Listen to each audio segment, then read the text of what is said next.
Hai, assalamualaikum warahmatullahi wabarakatuh. Kawan psikologi, kembali lagi bersama kami psikologi receh. Baik, tema kita kali ini adalah tentang wanita. Kenapa wanita itu selalu mengeluh ketika sudah menikah? Yang pertama adalah ketika dia tidak aman dan tidak nyaman, perempuan itu akan mengeluh kepada entah kepada suami ataupun kepada orang-orang yang terdekat ataupun orang-orang yang dia percayai. Perempuan itu suka mengeluh sesuatu yang ketika misalkan di rumah nih dengan suaminya itu ia mengeluh, ya kok sekarang begini sih, kok capek sih sekarang, beda dengan ketika belum menikah, kok sekarang dulu waktu belum menikah mudah banget gitu membeli sesuatu, sekarang kalau apa-apa itu dibatasi, kalau apa-apa itu sulit untuk membeli sesuatu. Yang kedua, kenapa perempuan itu mengeluh? Karena tersakiti oleh pasangan, ya. Jadi ketika perempuan itu mengeluh kepada orang lain, biasanya ia tersakiti oleh pasangannya, oleh suaminya. Jadi ia cerita keluhan-keluhan apa saja yang sudah dilakukan oleh suami sehingga menyakiti hati si istri gitu. Pada dasarnya perempuan itu tidak mau disakiti. Yaitu kenapa ia bisa mengeluh, karena posisinya itu terancam.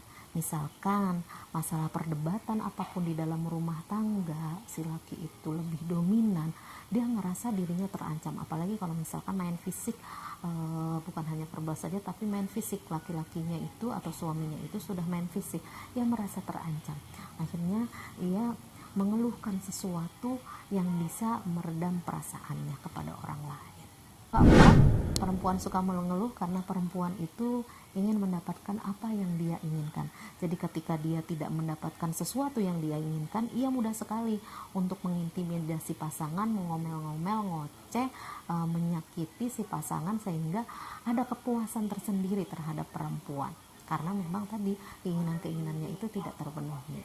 Yang kelima, yaitu kenapa perempuan itu suka mengeluh, yaitu karena ketakutan. Rasa takut yang dia rasakan karena perlakuan dari si suami, sehingga ia bisa bercerita kepada orang lain. Kenapa dia bisa terbuka dengan orang lain? Karena memang merasa dirinya terancam, merasa dirinya tidak nyaman di dalam rumah tangganya.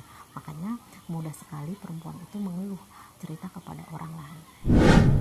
Dan yang keenam, yang biasanya ini paling biasanya banget, biasanya perempuan itu cerita kepada siapapun, kepada orang tuanya, kepada teman-teman terdekatnya, itu biasanya karena apa yang dia inginkan itu tidak tercapai.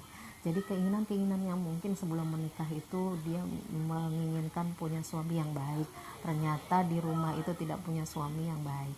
Ketika dia belum menikah itu dia membayangkan suaminya itu royal, banyak duitnya gitu ya, bijaksana, penyabar. Ternyata ya ketika sudah menikah apa yang dia alami itu malah sebaliknya gitu ya, tidak sesuai dengan apa yang ada di pikirannya.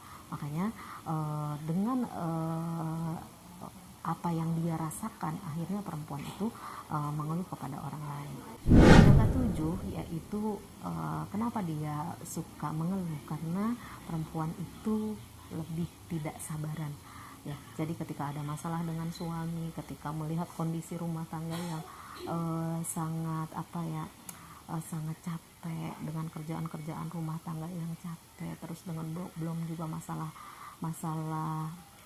anak-anak, belum dengan suami, itu sering terjadi keluhan-keluhan kepada orang lain karena ia tidak sabar terhadap keseharian yang dia alami. Terakhir, kenapa perempuan itu suka mengeluh adalah dia ingin mendapatkan perhatian dari orang lain dengan cara ia bercerita apapun, semua kejelekan-kejelekan suami, semua masalah rumah tangganya itu ia ceritakan. Padahal sebagai perempuan harusnya tidak mudah untuk menceritakan kepada orang lain, karena itu adalah aib rumah tangganya. Jadi sebagai perempuan, mohon kita harus bijak di dalam bercerita kepada siapa dan di mana kita harus bercerita. Sampai sini channel kita kali ini, pembahasan kita hanya sedikit saja. Mudah-mudahan itu sedikit bermanfaat buat kalian semua. Dukung kita, channel kita, agar channel kita lebih berkembang dengan cara ketik like, subscribe, comment, and share. Assalamualaikum warahmatullahi wabarakatuh.